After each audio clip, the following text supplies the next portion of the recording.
Assalamualaikum warahmatullahi wabarakatuh. Apa kabar para insan merdeka belajar? Selamat pagi, selamat siang, dan selamat malam. Semoga para insan merdeka belajar tetap dalam keadaan sehat dan insya Allah diberkahi. Kembali bersama saya, Kang Irfan. Kali ini kita mulai mencoba diskusi ringan saja tentang artificial intelligence.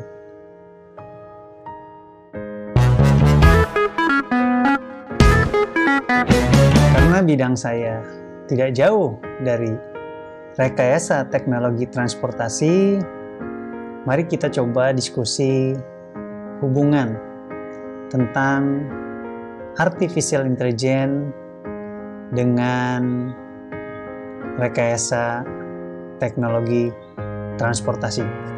Tentunya para insan merdeka belajar, pembahasan ini tidak terlalu jauh dari diskusi-diskusi sebelumnya. Sebagaimana para insan merdeka belajar ketahui, dengan Kang Irfan, kita diskusi tidak jauh dari data mining, big data, data science, dan sejenisnya. Kita coba untuk pembahasan artificial intelligence ini dibahas secara terpisah agar materinya tidak terlalu panjang dan harapan saya tentu tidak membosankan. Kita bikin beberapa episode tentang artificial intelligence ini. Berapa episodenya ya nanti kita lihat ya, sejauh mana kesempatan yang diberikan agar kita bisa diskusi lebih lanjut.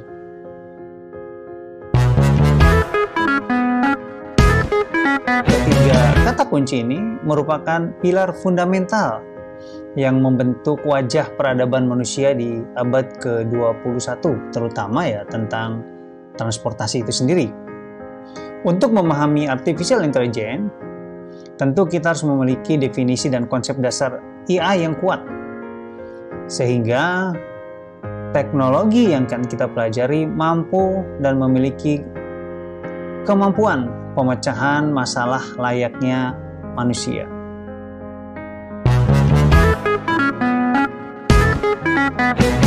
Menurut John McCarthy, salah satu tokoh utama dalam pengembangan AI, kecerdasan buatan didefinisikan sebagai ilmu dan teknik untuk membuat mesin yang cerdas, terutama melalui pemrograman komputer. Secara teknis, kecerdasan buatan adalah model statistik yang digunakan untuk mengambil keputusan dengan mengeneralisir karakteristik dari suatu objek berbasis data yang kemudian dipasang di berbagai perangkat elektronik.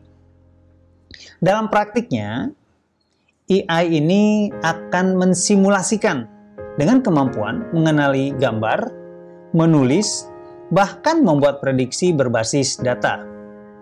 Teknologi inilah yang dapat merespon percakapan manusia untuk dukungan pelanggan misalnya, atau membuat gambar dan teks orisinal dalam pemasaran, serta membuat saran cerdas untuk analitik.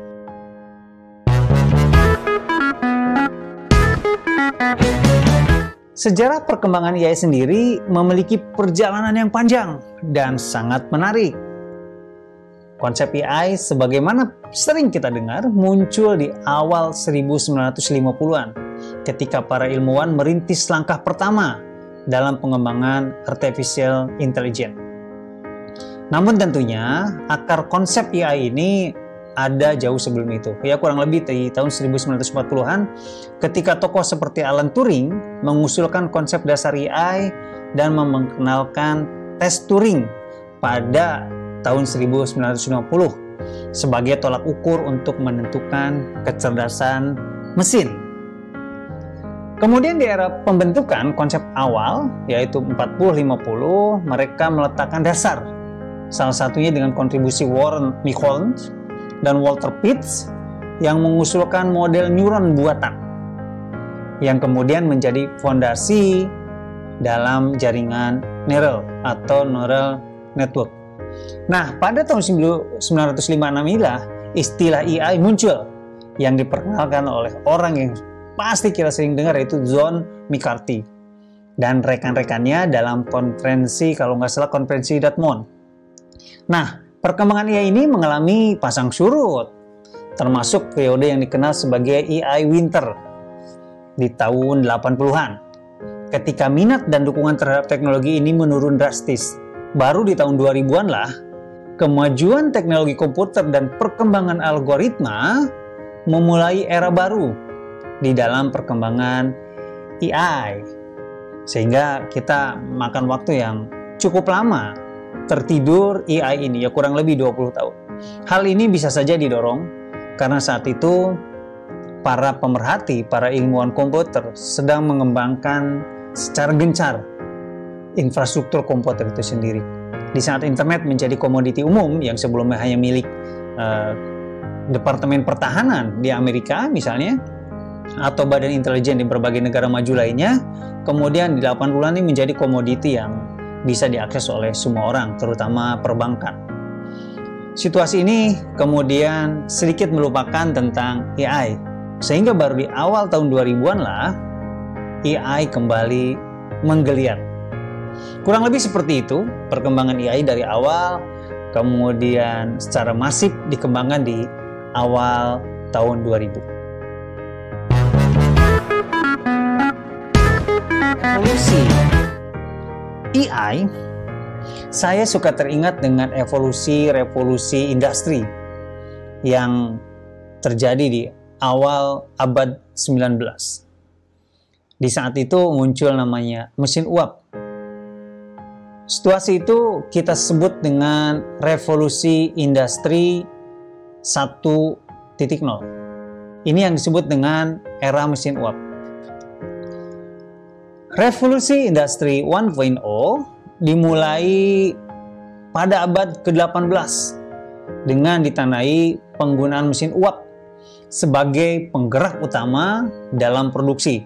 Sayangnya, situasi ini dianggap menggantikan tenaga manusia dan hewan. Revolusi ini terjadi tepatnya di periode antara 1760 sampai 1850, di mana terjadinya perubahan secara besar-besaran di bidang pertanian, manufaktur, pertambangan, transportasi di dalamnya juga, dan teknologi. Dampak yang diberikan salah satunya manufaktur memang menjadi lebih efisien, terjadinya produksi yang masif dan massal, hingga memicu pertumbuhan industri dan urbanisasi. Kemudian dilanjutkan dengan industri 2.0. Era produksi massal ini yang terjadi di abad ke-19, salah satunya ada ilmuwan bernama Henry Ford, mengungkapkan idenya untuk melakukan produksi massal yang revolusioner. Ford inilah menerapkan prinsip ban berjalan ke dalam produksi mobil dan secara drastis mengubah prosesnya, menghasilkan produksi yang jauh lebih cepat dengan biaya murah dan efisien. Ya, sampai hari ini mobil Ford ya masih sering kita lihat dan sering kita gunakan barangkali ya.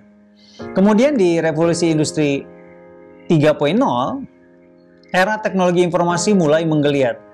Revolusi tahapan ini memang baru dimulai 70 tahunan kemudian dengan perkembangan teknologi komputer yang meningkat cukup pesat. Melalui revolusi ini, otomatisasi parsial menggunakan kontrol dan komputer dapat diprogram, salah satunya melalui pemrograman memori perusahaan, sehingga dapat mengotomasikan seluruh proses produksi tanpa campur tangan manusia secara langsung. Contoh inilah yang kita sebut dengan robot. Robot melakukan hal terprogram tanpa campur tangan manusia. Kemudian ditindaklanjuti dengan revolusi industri 4.0. Era digitalisasi dan AI inilah yang kita sebut dengan 4.0. 4.0 ini merupakan fenomena yang mengkolaborasikan teknologi cyber dan teknologi otomatisasi. Era ini kemudian dimulai dengan penerapan teknologi informasi dan komunikasi pada industri, di mana teknologi digital, kecerdasan buatan, dan Internet of Things menjadi pemimpin aspek produksi dan manufacture.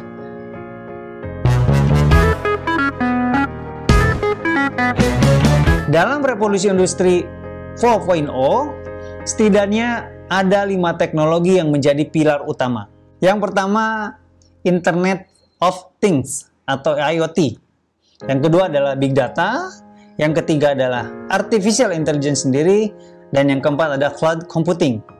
Serta tentu Additive Manufacturing. Konsep penerapannya berpusat pada otomatisasi dengan bantuan teknologi informasi, sehingga keterlibatan tenaga manusia dalam prosesnya dapat kita kurangi serta meningkatkan efektivitas yang akan bermanfaat di dalam lingkungan kerja.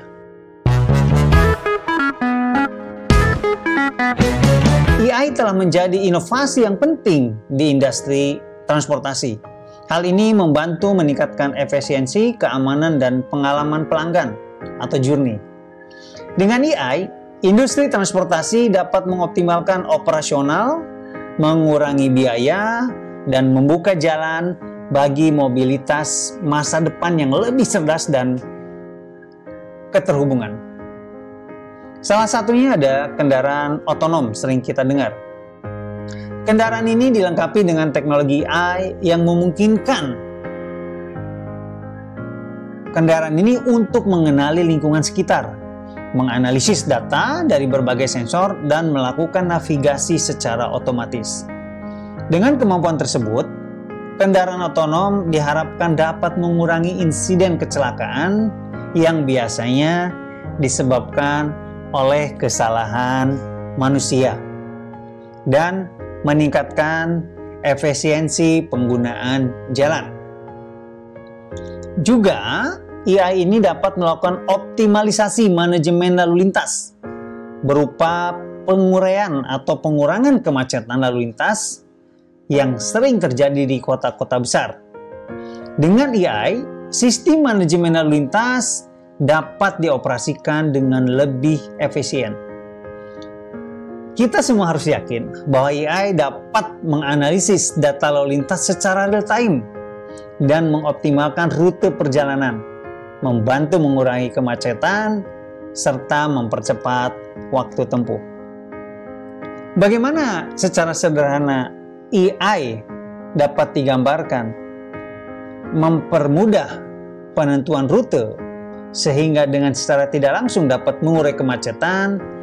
Kita bisa lihat di video sebelumnya tentang bagaimana Waze, Google Maps dibekali oleh kemampuan AI untuk memilih rute. Kalau tidak salah di video sebulan yang lalu sempat saya upload. AI sendiri memantau kondisi lalu lintas secara real time dan dapat menyesuaikan sinyal lalu lintas untuk mengurangi kemacetan. Ini kalau di sisi operate. Sehingga AI tidak hanya membantu percepatan perjalanan, juga secara tidak langsung mengurangi emisi karbon. Dalam bayangan saya ya, para insan mereka belajar, implementasi AI ini tentu sudah banyak digunakan di Indonesia. Ya salah satunya PT Kereta Api Indonesia lah yang saya tahu misalnya. Mestinya PT Kereta Api ini memiliki peluang yang besar di dalam penerapan AI untuk membawa revolusi industri perkereta-apian nasional. AI ini dapat membantu KAI di dalam predictive maintenance untuk mencegah kerusakan berbagai infrastruktur sebelum kejadian yang tidak diinginkan. Teknologi ini dapat ditempatkan di dalam sensor, di rel, roda, mesin, sistem kelistrikan, atau apapun itu. Dan saya yakin itu sudah dilakukan ya, tinggal membuat lebih masif saja. Sensor ini saya yakini mampu menganalisis kondisi komponen secara real time.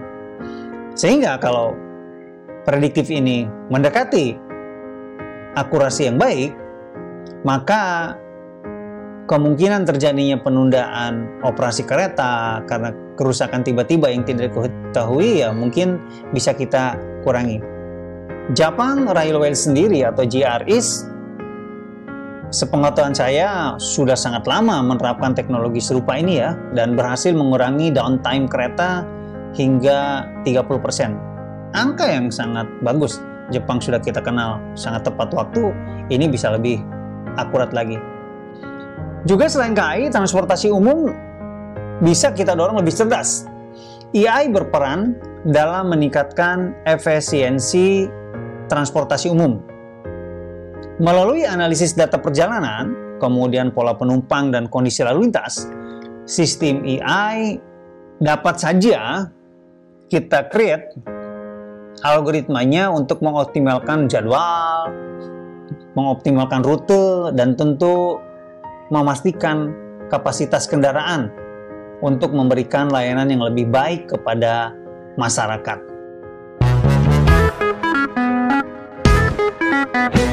Jadi, ketiga elemen yang telah kita bahas, yaitu AI, revolusi industri, dan transportasi modern, tentu kita mulai paham tidak bisa berdiri sendiri, melainkan saling terintegrasi dalam ekosistem teknologi yang kompleks. Revolusi industri 4.0 telah menciptakan fondasi teknologi yang memungkinkan implementasi AI secara masif. Sementara sektor transportasi menjadi salah satu area aplikasi yang paling nyata dan berdampak langsung pada kehidupan masyarakat. Transformasi ini membawa dampak yang sangat signifikan terhadap struktur sosial dan ekonomi masyarakat. Di satu sisi, teknologi AI dalam transportasi dapat meningkatkan efisiensi, mengurangi biaya operasional, dan memberikan layanan yang lebih baik kepada masyarakat. Di sisi lain, perubahan ini juga menuntut adaptasi dari sumber daya manusia dan perubahan dalam paradigma kerja yang biasanya dilakukan dengan tradisional. Tantangan tentu banyak, peluang juga banyak. Implementasi AI dalam transformasi modern menghadapi berbagai tantangan pada insan mereka belajar. Mulai dari aspek regulasi, ini buat pemerintah dan stakeholdernya, kemudian keamanan cyber, hingga bagaimana masyarakat dapat menerima perubahan ini. Namun jangan khawatir, karena peluang yang ditawarkan pun sangat besar, terutama dalam menciptakan sistem transportasi yang lebih aman, efisien, dan ramah lingkungan.